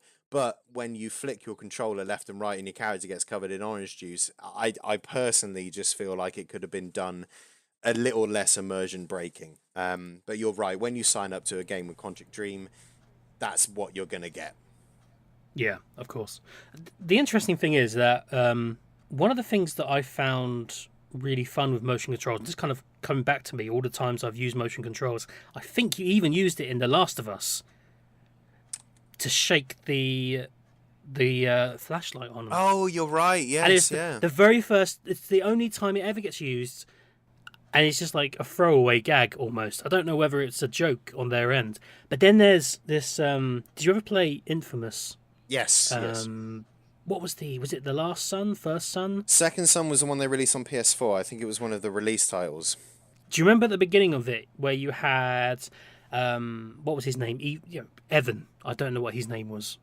Yeah, it was Mr. We'll name him that. Yeah. Yeah. The very first thing you do before you even control the character is do a kind of a spray painting thing of one of the billboards. I think you're right now, and the little spray paint noise would come out of the speakers on the controller. Yeah, as you shook it, yeah. And you would shake it, but what you had to do is you had to kind of hold the controller like vertically, and then kind of spray it and move the pad up and down. I really loved that. And it never got used anywhere else. It was pointless. But it was like, I don't know, that you get into these kind of small slices of kind of using motion controls really well, and then no one kind of goes on it. I mean, I'm not saying The Last of Us used it well. They used it stupidly. I don't even know what was the point of it. But like Infamous Second Son, they had this spray painting mechanic, and it got changed halfway through because you had to spray paint in the game. But what they did is they changed it to QuickTime events with the up and down keys, up and down, left and right, and button presses. Yeah. It just kind of seemed completely pointless. Really disappointing, Yeah, it's just the way it is, really, in some developers. Yeah, I just want to see a kind of a spray painting game. I'd be really happy then. It's a good spray paint. You've just reminded me, actually, on PS2, if you look for a good spray painting game, it was Mark Echo's Getting Up. It wasn't. Oh, yeah. It wasn't like a massive known game. I've seen that one. I've never played it. I just always assumed it was Mark Echo's Getting It Up. That makes a completely different game right there. Yeah, it was just like a in joke with my game shop when we were playing. We used to sell PS2 games. My God, I'm so old. But yeah, no, it's I've never played it. I've seen it before, but I won't ever get the chance to play it because PS4 doesn't play PS2 games. Have I told you Xbox One plays Xbox games? You have mentioned it, yeah. I think we talked about it earlier, yeah. I don't know. I kind of don't really have much else to add on that. I think we've kind of discussed that point. It's fine. I tell you what, I will get back to you about my final verdict about motion controls when I finish this game. And we'll have a little talk then about it. Because Actually, far it's early days. Just one thing. Have you played any games in VR? I actually owned the Sony VR on the day one of release because I was so excited for it. Basically, I've never had like a gaming PC before, and so VR was a distant dream for me. So when Sony said they were bringing out their own, affordable version, I was very excited for it. So yes, I have played my fair share of PSVR games. I think. Have you not played any Steam VR? No, Like the HTC Vive? no. But what was? I think I got close to playing a Vive. I had a friend who had a friend who had one, and he sort of said he was going to try and get me around his house to have a go on it, but that never actually came to light. So far, apart from a slight quick go on I think it was like a robot fighting game at EGX on a Vive. The Sony VR is the only sort of VR headphone I've had experience with. That's really a shame. I experienced it. I was able to play it like before it came out to the public because I went to Gamescom and I got through to a special event to play it before it was released. And I played this Aperture robot game. So it was basically set in the Portal universe, and you would basically just repair one of the robots, and it just made me smile so much. That sounds cool. If you get a chance to play it, play the Aperture Science robot repair thing, because the interesting thing about the HTC Vive is that you have like a whole 360 degrees of turning, whereas on the PSVR you don't. Where you have a very limited space where eventually your pad will just not be recognized. I mean, I'm still baffled that they're using the Move controllers for this because it's just not quite there. I really wish that like PlayStation would release much better controllers for people so that they had better tracking. And playing games like Job Simulator on the PSVR is just a downgrade because you don't have that full kind of movement that you would receive in, HTC Vive or even some mixed reality headsets. It's true, yeah. It's mainly because obviously the PSVR uses the motion controls, which have that tracking ball on top of the thing, and if those tracking balls aren't in view of the camera, like everything just goes wrong. Like in Job Simulator, if you are momentarily dipped out of frame, so the camera can't see the balls on the Move controllers, it will sort of assume where you're going. And what I mean by that is if you sort of move your arm just out of frame, it will continue in the direction that it last saw you going in, which means that your character's hand will just freely fall into the ground of just completely of its own volition. And the only way to get your hands back is to bring the Move controllers back into view. So you are completely correct saying that the Vive has that real extra amount of control with its controllers. I totally agree. Yeah, if you get a chance, play it. Oh, definitely. That's what I'm saying. Look, yeah. Cool. Okay, is there anything else you want to talk about, Elliot? I did have. Let's have a look if I have any one or two more questions. I took a couple of little notes down. So, actually, I did want to ask a question to you. Since you have developed and sort of produced one of your own games, which was Shopkeep 2, which looks really cool, by the way. I will admit I never actually got to catch the first one, and I haven't really been able to catch the second one, but I will definitely consider having a look at it because it looks really fun. In your opinion, I know we've kind of spoken about microtransactions before, but do you think that indie developers are sort of the future of microtransactions and the way that we should handle them in games?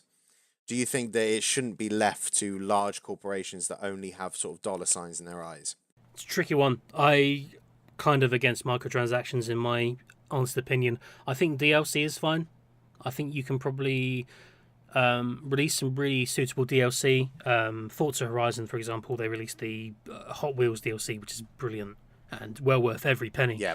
But I think the problem being is that when you sell a game, you're selling a game. I kind of still... I don't work on the kind of budgets that these AAA companies work with millions and millions of dollars. This isn't how I work with my teams. We have a pretty small amount of budget. We have some really modest kind of goals for sales, and we are able to reasonably hit them comfortably, and everyone keeps their job without having to worry about doing microtransactions.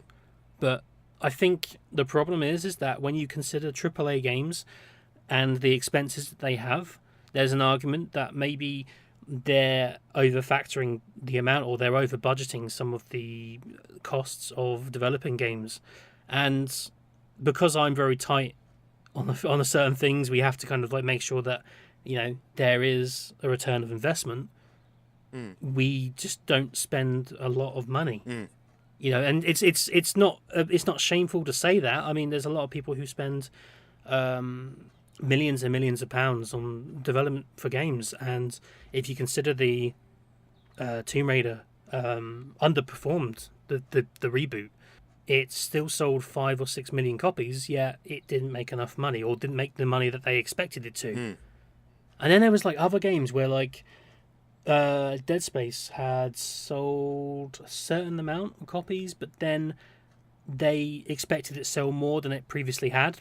Okay. But I kind of feel that sometimes in AAA environments, they kind of aim for the stars in their expectations, and they don't use some kind of common sense to kind of think, hey, we sold this much copies back in the day. Maybe we should aim to sell this much copies, and the budget should reflect that. Is in a slight way that some companies feel like just because of their name and their brand that they can, sort of air quotations, do a bit less work. I think you might want to rephrase that again for me, so I'm not walking into a kind of a loaded statement. What I mean by that is let's talk about maybe Call of Duty, for example, one of the biggest names in gaming history. People buy Call of Duty games. So do you feel like some of the sort of larger developers, or at least a good amount of them, feel that when their name has gotten very large and they know they're going to sell a lot of copies of games just because of who they are a lot more relaxed about handing out sort of free content, and that they are a lot more prone to these money-making schemes of selling, a good chunk of a game, but then giving you the rest at a later date? Do you think that's more prevalent in the larger companies? Oh, yeah. No, it is more prevalent. I think the only thing is that there's no sense of kind of ownership when you get to a stage of like AAA. I work with a lot of teams who love what they make. They work really kind of, they release everything they can at the time of release, and they don't really hold anything back. And that's because they own that. That's their baby. But when you work in a team of like 500 to 800 people, you can have like David Cage as the front man, or you can have, Peter Molyneux as the front man. But, it's not a decision made by one person. It's a decision made by dozens of people, some people you don't even hear about. And I think when that happens, it's a bit more difficult to kind of decide who owns what and what goes where. The games industry never tells anyone how much it costs to make a game. Okay. If you think about the movie industry, we have all of the films saying, "Hey, this cost us $130 million to make." And they're kind of upfront about it. I think that the problem that games industry has is that it's not quite there on the same level as film. Right. It's got a few teething issues, but it's really getting to the point where I think there's going to be a lot of people kind of talking about game development budgets. And this is the problem. Everyone thinks that, hey, Microsoft, or not Microsoft, EA are selling us stuff that should be in the game. But then you think, hey, what are the budget costs to this? Game prices haven't actually increased in price. So we have, I was paying £60 for like Mega Drive games back in the day, but they're still, that price or even cheaper now. But you can argue that there's more people buying it. Yeah. And until we find out how much these games cost to make and what kind of expenses are there and how much they need to kind of reclaim their investment, we don't really know what the whole picture is. We're kind of trying to fill out a jigsaw puzzle without all the pieces. Yeah. Well, that's actually really good. And the reason why I sort of put you on the spot there with that question is because, I get, the occasional... basically, the reason why I asked that question of you is because I know that you've worked on games for yourself, and you developed and produced them. So it's really nice to get a look at the sort of the corporate side of it rather than the retail side of it, because I hear of plenty of it, from my customers at work. A father will go home and their kid will ask for DLC money, and then they come to me and they say, why are people selling us half a game? And I've got to give them the consumer response, which is, it's a way to make money. But it's really nice to hear from you the kind of like the real industry side of it. Do you know what I mean? Like there is an actual reason behind some of it happening, and it's gonna really help me kind of talk to my colleagues and my customers about it. So yeah, thank you for clearing that up. That's very good. Yeah, no, not a problem. Like I said, I just think it's like I work with teams of like maybe 4 to 10 people, but because of that, it's affordable. It's fine. It's okay. I mean, there's times where like even then it's still really tough to kind of make sure you recoup back your investment, but I can't even begin to imagine the actual costs that people have when their credits last like 10, 15 minutes. Yeah, definitely. I can put all my credits for a game on a single page and it'll be fine. Yeah. So yeah, it's just interesting. I think like indie devs are at a stage where this is how I feel about video game development in terms of like where indie devs lie and where AAA guys lie. So the indie devs are able to take more risks without impacting significant damage to themselves. There's a few people out there who go above and beyond and kind of spend a lot of money, spend a lot of time, and put everything on the line and remortgage houses and stuff. But there's also a lot of indie developers who just kind of play around, see what they can do, and try and create some really interesting mechanics. There's a lot of really great independent developers out there who don't make any money, but they are releasing some really great games that, inspire other people in the industry. So you have a couple of people from the AAA side who create kind of mechanics that are kind of inspired from these smaller developers. But they're kind of putting it on the kind of a global scale as well. And this is where it's really important for consumers to know that, hey, there's these AAA games out there who are, popularizing and kind of making these really interesting mechanics. But there's also these really cool indie devs out there who are trying to create really interesting and unique experiences that AAA can never touch. A lot of the games I make, AAA won't ever touch. It's not going to make money, but it's an interesting and unique genre and allows people to play games in a different way or play different experiences. One of the benefits for like Xbox is that they're very good at kind of sharing independent games with people.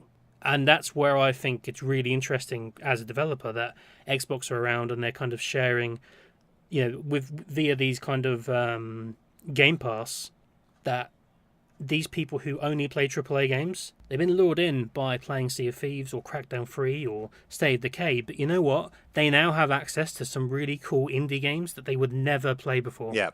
And I think that's really nice of Xbox to kind of push those games to the front, and that makes it a much more healthy ecosystem for everyone. Okay. Yeah, I like that. That's a very nice way of putting it. The problem is that that people can come by and say, hey, AAA are stealing all the indie devs' ideas, but you know what? No, they're kind of helping the industry move forward as well. As much as like the hardcore gamer thinks, AAA is ruining the industry. It's not. It's just a part of the industry that needs to be there to kind of make things happen. It's weird. I don't know how anyone can really kind of consider that, but AAA has its place, indie has its place, everyone has its place in the games industry. The only people who probably don't, I'm trying to think now, are probably the people who will put their games on Steam with very little effort, and try and exploit some of the systems that Steam have. Can't go into any more detail than that, but it happens and it's really frustrating. I've got and a pretty good idea of the ones you're on about, yeah, and I totally know what you mean. There are moments where a developer will promise the world and deliver a small rock, yet you still have to pay for the world. I've been caught out by it before, so yeah, I totally know what you mean. Yeah, it's a massive topic to consider, and it changes every week. There we go. Stay tuned for next week where we talk more about stuff like That's this. it, yeah, because I think we could go on for a while, so I'm excited to do it. Yeah. Okay, we were kind of like going back and forth between what have you been playing. So I can ask, is there anything else you've been playing other than Detroit Become Human? Um, I have been playing a couple of extra things, but to be honest, it's I recently got myself a PC, and I've literally just been trying to play some of the old stuff, but modding it because now I can. Do you know what I mean? With console gaming, it's always been a very modding is not for you sort of thing. You haven't got the ability to do it. I was very appreciative of Bethesda trying their best to give the modding service to their Skyrim remakes on the PS4 and Xbox One. But the issue is with the PS4 version is the which I had. The mods were very, you couldn't get any outside assets from outside of Skyrim, and on the Xbox version you could. And what I mean by that is the Xbox people could have, you know, Deadpool running around in Skyrim and all this stuff, whereas PS4 users only got, let's make this goat look really nice because that's our only asset we have available at the moment. So I kind of was a little bit upset with the idea of that I couldn't really mod a game properly. But now that I've got my PC, I've mainly been playing sort of GTA and, you know, Fallout, Doom, trying to really get my head around modding. So that Sure. really is it.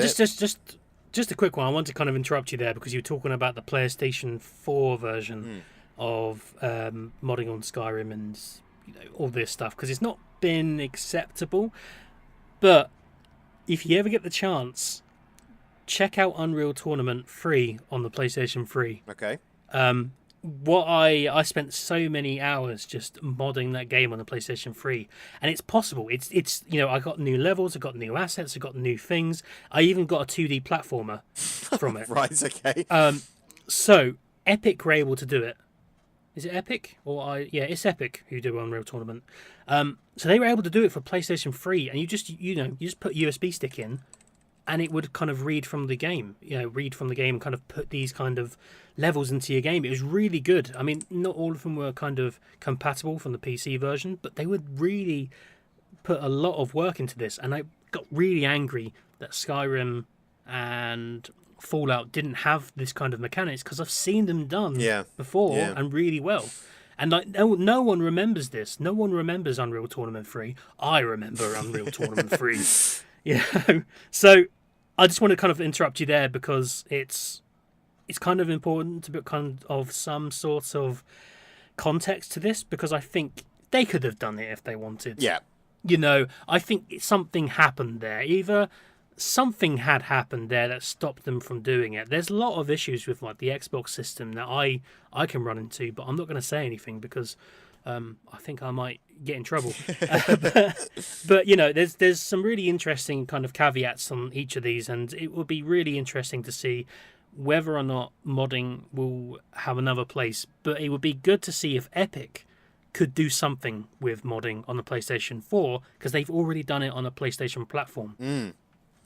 But anyway, continue with your PC.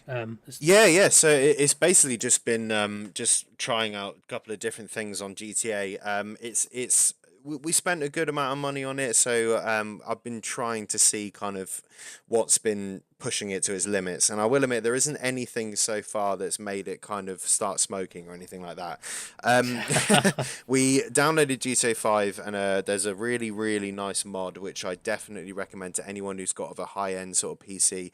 It's a graphics mod called the Natural Revision Remastered mod, and it basically takes all of the graphics and assets in GTA and just ramps them up to 11. It's really nice to look at, and there's so many YouTube videos online of people trying out this vision mod, so I highly recommend it. And it's basically just a really nice mod to look at. The thing is obviously Fallout came out, year or two or however long it was ago now. GTA 5 is coming up to its sort of 6th or 7th birthday at this point. I'm really looking forward to getting a game which is new, current, and is hopefully going to try and push it to its limits. One of the reasons why I'm definitely looking to get Red Dead 2 on PC when it comes out, because I want to see how my setup does with a sort of new and modernized game. It's all very well running games from like 6 or 7 years ago, that my graphics card could just piss through quite easily. But I'm really looking forward to seeing how it handles a new game. So I will definitely bring it up. Has it been confirmed that Red Dead Redemption 2 is coming to PC? Yeah, you're right actually, because GTA 5 had a good period of time where it wasn't on PC, wasn't it? It sort of came out on consoles, and then PC players had to kind of wait for it. I can't remember the amount of time. Red Dead Redemption 1 never came to PC. Oh, blimey. Yeah, I don't know whether you're going to get it. Oh, that's a bit worrying then. That might have to be a console one. So look. Yeah, you're right. Red Dead 2 never came to PC. My God. It's a brilliant game, but yeah, it never came to PC. I don't know why. No idea. That's crazy. I don't know what kind of... That's very strange, because obviously GTA 5 did come to PC. Was GTA 4 on PC? I'm pretty sure it was, right? Yeah, all of the GTAs are on PC. But Red Dead isn't. You did... I think you lost out on Red Dead Redemption and table tennis. There we go then. Wow, yeah, I'm really shocked at that. Well, I guess I got to change my sort of pitch to, I really hope Red Dead Redemption 2 is on PC. Anything else you've been playing? Let's have a look. No, I think it's just having a little piss around on GTA 5 and trying to finish Detroit. One thing I'm looking forward to, if you've got a looking forward to section you want to talk about, is... Obviously, Sony's sort of big four E3 reveal this year is going to be Last of Us 2, which is really nice because they neglected to show us anything about it last year. They sort of showed off God of War, which got everyone excited, but everyone was kind of like... I remember sitting there in my PlayStation sort of party room with my friends all on headset, and the curtains came down on the Sony conference, and we were just sort of, all right, where's Last of Us 2? Like, we figured you'd be talking about it. And now this year they've said, yeah, we're going to see something. And I'm so looking forward to it. I think it's going to be really, really good. God, I smashed right through Last of Us on PlayStation 3. I can't remember much about it. I just remember that end scene where you're kind of going through...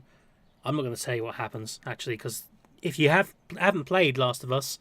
What are you doing? Get a PS3 and a PS4 now and play it. Yeah. Turn off the podcast, play Last of Us. That's it. Can I do that? Because I really want to do that now. Every single time I get to talking about, like, whenever a customer comes into my shop and says, like, what game should I get on this? If we've got a copy of the remaster version on PS4 and they've got a PS4, I say get that. If they've not got it yet and they need it on PS3, I say get that. It's just one of those games that's, again, that word I use, which is a console seller. It is by far one of those games that if you buy a console, you've got to play it on it. And I know the bit you're on about when you're going through the hospital and you have this sudden realization of everything that I've sort of been doing in this game. Do I feel good about it now?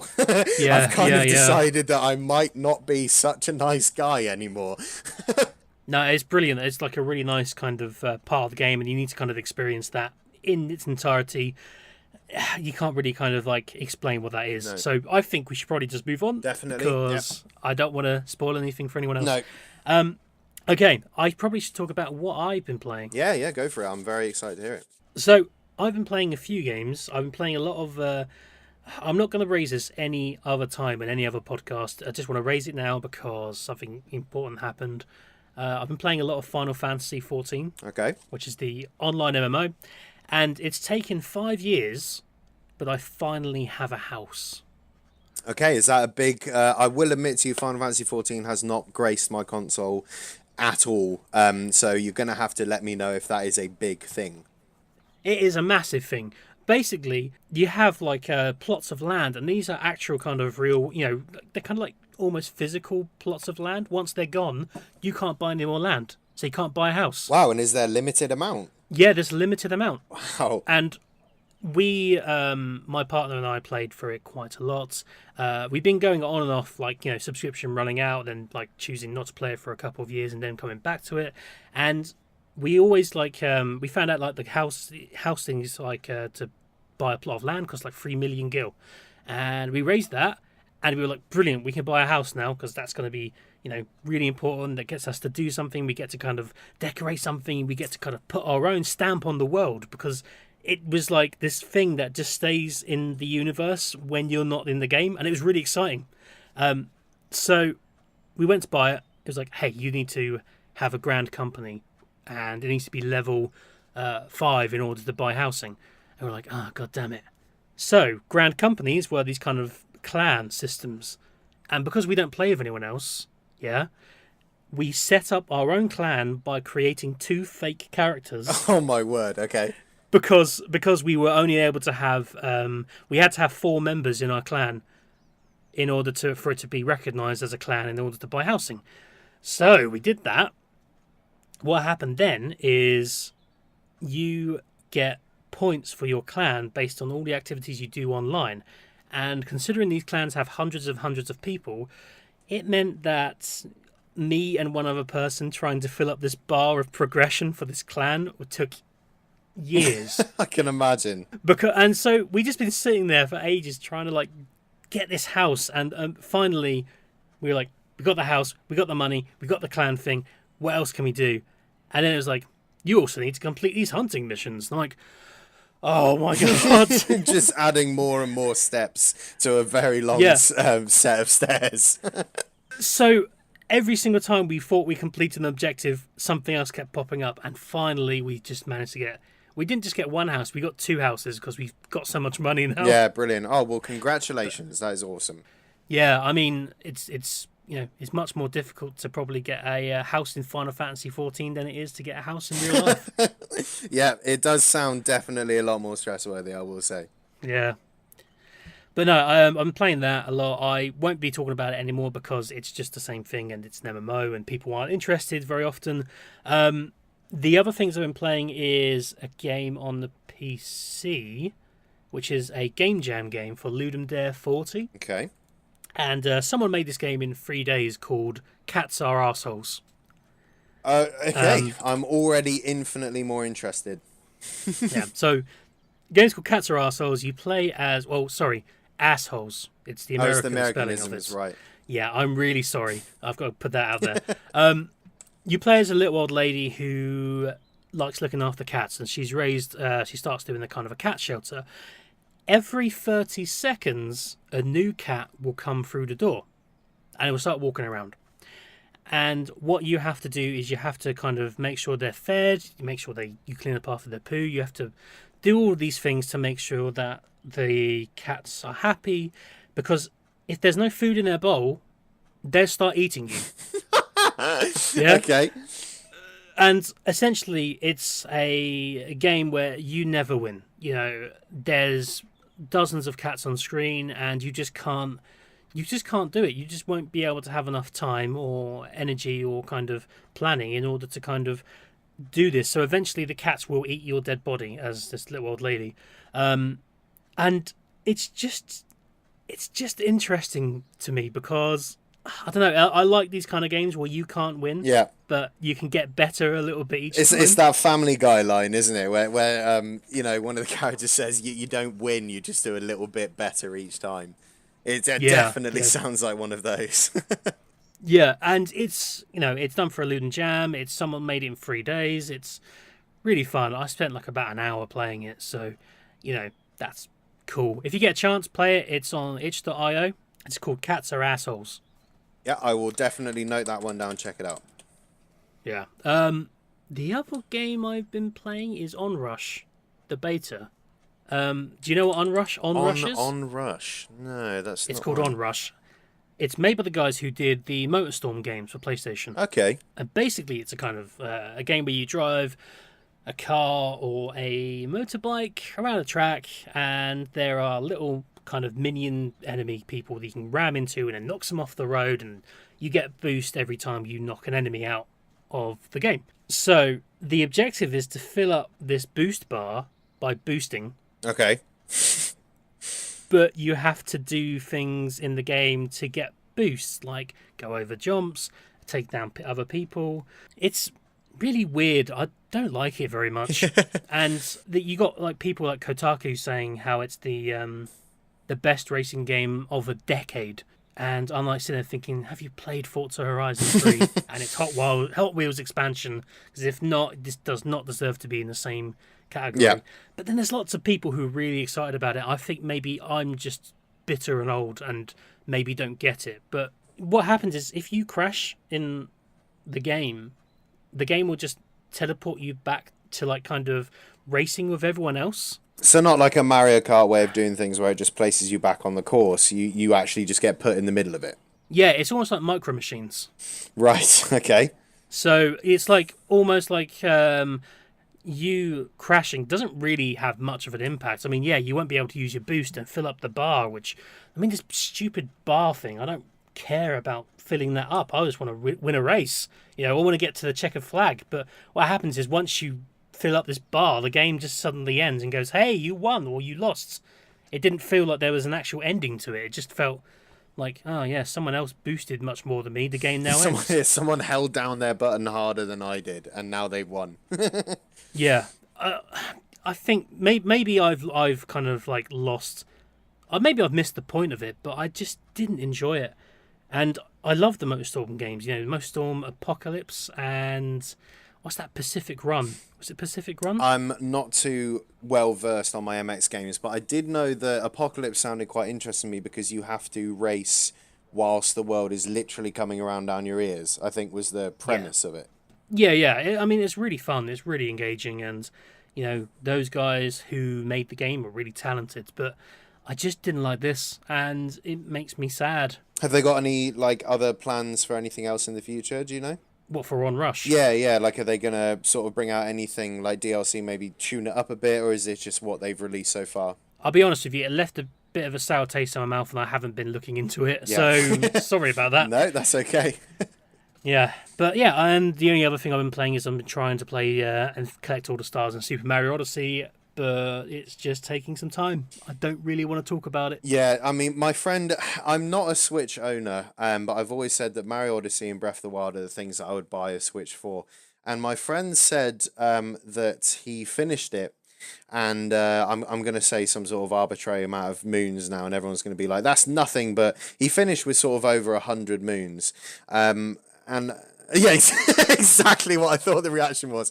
But I said to him, I was like, you know, that's a lot then, right? Over 100 moons. And he was like, no, there's something over, what is it? There's something over 800 moons or something like that you have to get in the game. That is just an extraordinary amount. And he sort of showed me a couple of moons that were in a level. And some of them are as simple as just doing the little ground pound on like a rock. And there you go, you have a moon. And I'm thinking, my word, there must be so many of these things, some of which he's found by complete accident. So if you are out to get them all, good luck, sir. Yeah, but the thing is, right, okay, so this really excites me as kind of game design, okay? So this is where I kind of feel a bit more inclined to really kind of, you know, defend this. Now, the interesting thing about these moons that don't have anything to them, they're not really going to take much time to complete, or they're not really challenging. What this does is it just kind of helps move the player forwards, if you know what I mean. Yeah. So, you know, sometimes they're kind of they're breadcrumbs, allowing you to get to a more serious moon and kind of building up some of the steps that you need to take in order to get to a really challenging part. Other times they are there to kind of make you feel that the world and you're exploring is really important. Like, if you didn't go over there, then, and if you went somewhere in Mario Odyssey and there was nothing there for you, you would feel cheated. This is the problem that some open world games have. You can go somewhere and you wouldn't get anything back for doing that task. Yeah. But what Mario Odyssey does is it's like, hey, you know, you reached this thing, that's great, you should have this sparkling star or moon, and also this small little jingle, and that makes you feel good. You know, and that's like a kind of core kind of game design, making the player feel as good as possible so that they want to continue playing your game. You know, you've got the same thing in Breath of the Wild. You know, you can see anywhere you want to go. You see something, you want to get to it, you can go there. And there's quite a big chance that something happens there. But when you have a lot of these open world games, you know, sometimes GTA is a bit tricky with this because there's so much in that universe, but there's nothing of meaning in some parts of it. Yeah, I agree with you on that one. But Mario does this amazing job of making every single corner, an event, and that's amazing game design. I've never seen that in other games, and that's why I think Super Mario Odyssey wins some game design awards. I think it won the BAFTA for best game design, I think. Yeah, no, I think any award it does get is rightly deserved. It is a very big masterpiece. Nintendo certainly had. I think Nintendo kind of had to make it a masterpiece. You know what I mean? Like it was the sort of, let's just say, first real Mario game on the Switch on their new console, so they had to bring out all the stops. And I will admit, I did see a clip of someone playing Odyssey, and they managed to get on top of some sort of large stone, or a gateway that you would, when you look at it, you think it's just sort of a part of the world.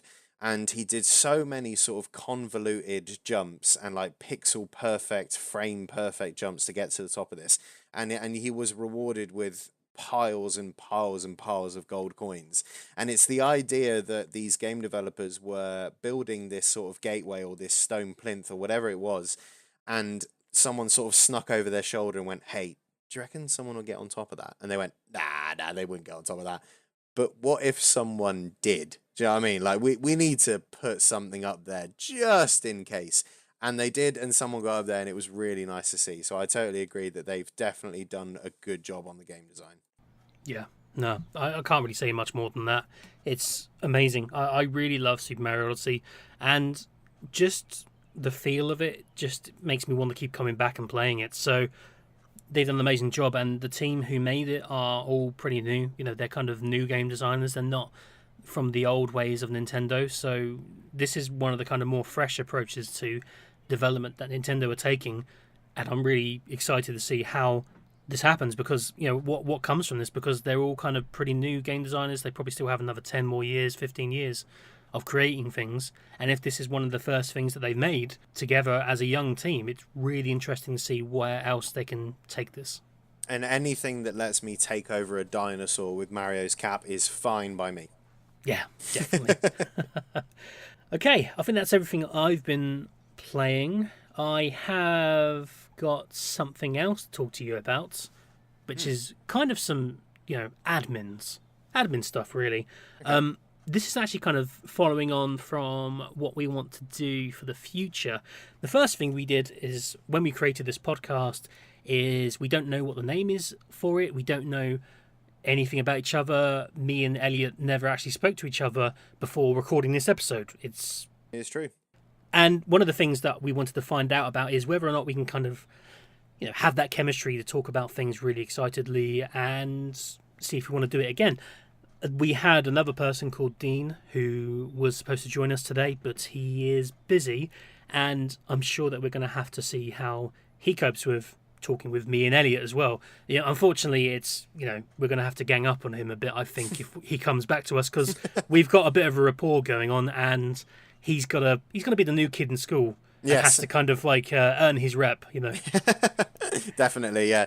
I think it's very nice, though, it's clearly seen as well that two people who have never met before in real life, obviously the only time that we spoke before this was, a couple of messages back and forth going, when are you free? Okay, we're free on here, download this, okay, cool, we'll do it now.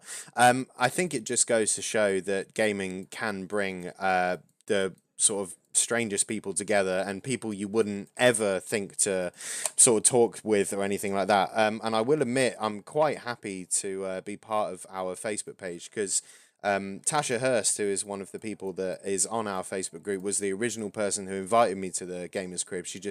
We were on Overwatch together, and she said, you want to join my gaming group? There's a bunch of people on there, they're very nice. I thought, yeah, why not? It might be cool to have a little chat, and it's very, very nice to just be able to sit down and talk about games with someone I have no prior experience talking with, and it just goes to show that games can really do that for people. It's very nice to see.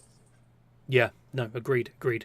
Tasha Hurst is one of the guys, one of the girls who actually has this platinum award, I think, for what is it? She was close to being one of the top 500s, I think, in Overwatch. Yeah, she's probably up there. I I'm really jealous of that because I've been wanting to try and kind of play a game with her as well because I'm only a lowly gold player and I need to I need someone to kind of like rank me up. Yeah, she's we used to play quite a bit. Basically, we met through Overwatch, um, because just through competitive matchmaking and that, and she was a very accomplished Mercy player, and then moved on to Diva and a couple of other things. I don't know what she's doing now on Overwatch. Unfortunately, I sold my copy to move on to Xbox, not for any reason other than I just preferred the controller. But we still text each other now and again, and I really do hope she's managed to get into those higher ranks. Last time I looked, she was quite high in GM, which is the top rank before you go into the top 500 bracket. And if she's managed to get there, she definitely deserves it. Yeah, definitely. I've got I've got Overwatch on PC and PS4, and I've kind of fallen off it quite a bit, but I really would like to get back into it. If you're still playing it, you're playing on Xbox though, aren't you? Yes, but I do have a PC copy now. My addiction has spread to several consoles and a PC platform now, so I do have it on PC as well, luckily. Okay, well maybe we have to play a game.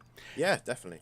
Anyway, what I wanted to talk about is just a little bit of kind of show admin stuff. We're kind of still working out what we want to do with this, whether or not we wanted to go any further with this. And one of the important things is that we don't really have a name for the podcast. I think Dean suggested doing Gamers Crib, but the problem with that being is that Gamers Crib is a private group with a certain amount of people, and in order to kind of like push this further, because I want to push it further, I want to do this more often. I want to kind of create more podcast episodes. I want to go and talk to people who aren't exclusively in Gamers Crib, as lovely as they are. I would like to just kind of branch out a little bit, and in order to do that, you need to have your own branding. Yeah. So, I've got a couple of show names here, which I'm not particularly fond of. I'm going to read some of them out. And you can either say boo or yay. So, first one, Splash Gamage. Boo. Okay. Oh no, you can't say that for every single one that I say. I'm gonna feel really bad now. Every single time. You know how long I put into that name? At least 20 seconds before went into that. Yeah, fair enough. Let's hear the next one then. Oh God, okay. Well, I don't want to read out any of the others now because I think that was my trump. I probably should have played that later on. I'm sure there's a diamond. I'm sure there's a diamond in there somewhere. We'll find the one. It'll be that kind of thing, like that. The wand chooses the wizard moment. You know what I mean, from Harry Potter. You'll say a title and it will just jump out at us. Blast Processing Crew. That's a name. Yeah, that's going in the maybe pile. GameBit. Yeah, no, I like that one. Nice and simple. Yeah. Pixel Count. Yep. Extra padding. No, that sounds like a commercial for no, not that one. That's all good. No. Okay. The Generic Video Game Show. I quite like that. Yeah. Nice. Yeah. I did have things I was trying to play on some like the word bit, like bitter guys. But I got Bit to the Future. Yep. Bit Better. Oh God, these are terrible. I think GameBit. GameBit is certainly the strongest so far. Can I throw my own towel into the ring and say Cribbers Chat? Cribbers Chat. How I think it's important that we kind of show that it has something like game related in the title. Okay. Well, I think GameBit so far is definitely the strongest that we've had. Right. Okay. Have you got... Let's have a look. I'm going to look on iTunes and see. This is exciting. This is the admin part of this show, which I think... This is the part where everyone goes to play Last of Us. That's the bit we spoke about earlier. This is the part where you go play some Last of Us. I don't think there is a GameBit podcast. Yeah, no, I think it's got a little nice ring to it. We've also... I like the idea of being able to... What's that thing where you have several words but you only use the first letter of them? What's that called? Using only the first letter of multiple words. That's what it's called. Not synonym. Oh God, abbreviation. No. It's something like that. You know when you say like Gloucester Court HQ, you just call it GCHQ. Yeah. So this would be GB. Yeah, that's it. The GB, but a little bit longer one. Okay. Well, I can't seem to find anyone who's got the name GameBit. So I mean, GameBit's the strongest so far. So I need to find out. That's GameBit.com. Let's have a look. Click here to buy GameBit.com for your website name. Yeah, it looks like we can buy it if we really want it. Sorry, that was my phone smashing against the table. What brand is it? iOS, iPhone Right. S. Okay. Yeah, you might want to check that one then. Those things can break quite easily in my experience. It's got rubber padding, an extra padding to it. Oh, you're good to go. Yeah, you never want to play with a vanilla iPhone. It will just kind of break on you. Yeah, it's fine. Oh God, that sounds so much worse than what I think you're doing. Like, that sounds like you're really smashing it against the desk. Well, yeah, a little bit. Anyway, so I think maybe GameBit. I mean, maybe I need to have a look into that and see what we can do. Okay, brilliant. If anyone's listening, don't register GameBit. Yeah, please don't take it now. I'm sure someone's used it. Worst case scenario, if you have any suggestions you think that we should use for the show names, let us know. But maybe through Facebook or something, because I don't actually know where I want to share this video. Do we want to share it publicly? Should I just completely remove the whole discussion we just had about the names? It's completely up to you. Yeah, I'm getting a bit like protective on the word GameBit now. I think it's a seller. I think this will bring us to the next level. We'll be presenting shows at EGX on the GameBit show. Yeah, the GameBit show. It is starting to sound more like Gambit now every single time we say it, and I quite like it. Gambit is used to be one of my favourite Marvel heroes. If he was played by Chris Pratt, I'd be very happy. I think Chris Pratt would be a good little Gambit. But then again, Chris Pratt can pull anything off. I've always said if they made an Uncharted film, Chris Pratt would be a great Nathan Drake. Okay, cool. I think I might use that as an intro if I can find some jingles. There we go. Just a random chat about Gambit. No one will ever know. No, we'll pull it off like it was nothing. It's all good. Okay, right. So let's try and move on from this thing. Okay, right. So let's just pretend that we were already chatting about the show names. Extra padding is obviously the one we're going for. There we go. So no one will ever know that we cut out one of our best ideas. That's the for a show sneaky part. name. They think extra padding is the golden opportunity. They're going to go get the extra padding while we stick true with GameBit. So Okay, but I was just going to use that, but then you used the name again. Oh. So I'm just going to beep it out, and no one will know. Yes. Brilliant. And then they'll think we're just called the Bleep Podcast. Then Yeah, maybe we should be bleep bloop. the Bleep Bloop Podcast. Oh God, brilliant! It happens. It already exists. Already exists. I know. Anyway, okay. So that's it from me. Elliot, is there anything else from you? No, I've had a really good time. This has been a lot of fun. You've answered all my questions wonderfully, and I cannot wait to do it again. I hated it. I'm sorry, it was such an awful experience. No, it's been great. It's been great fun. Good to talk to you. Good to meet you as well. Yes, which is yeah. really interesting. And I think we should do this again. I think we want to kind of ramp up another one closer to E3, see what we can do. We'll hopefully have Dean joining us because that would be really interesting to see what his thoughts are.